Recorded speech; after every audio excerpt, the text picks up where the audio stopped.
It is election day for the Chicago Teachers Union. Members vote every 3 years on the top 4 office holders. The current president, Jesse Sharkey, is not seeking re-election. He wants to go back to the classroom. The CTU also elects its executive board and representatives for state and national teachers conventions.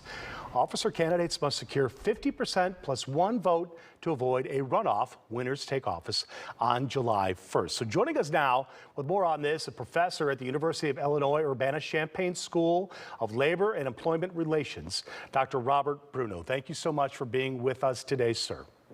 Thanks for inviting me here. Let's talk big picture. Why should this election matter not only to CPS parents, but ostensibly to all Chicagoans? Sure. Well, obviously, the schools in the city are very important to the lifeblood, to the tone, to the culture, to the health and well-being of the city.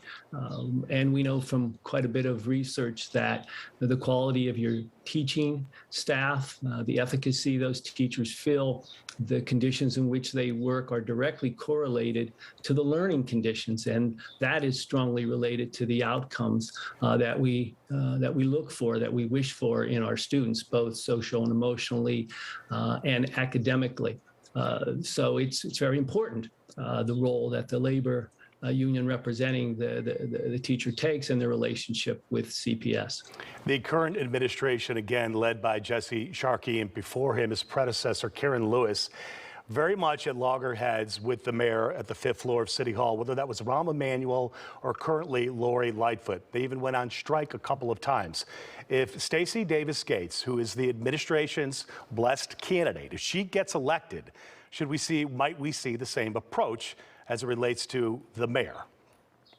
So it's easy to try to personalize leadership and the impact of the relationship that the leadership have. What's more important, frankly, is how they look for opportunities to pursue common ground and shared values. There's nothing deterministic about it. The conflict doesn't have to reign in the school district.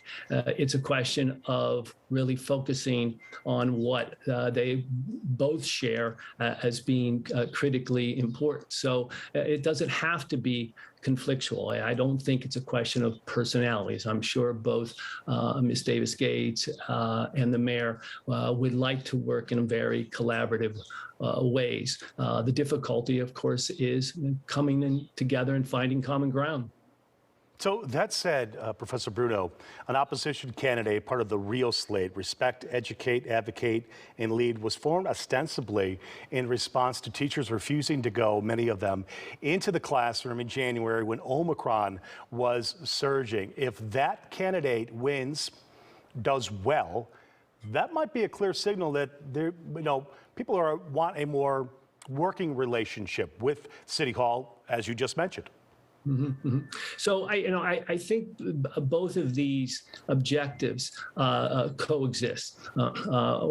Teachers would like to work in very collaborative settings. They would like to have positive relationships with their building leadership, with the school district. But at the same time, there are legitimate problems.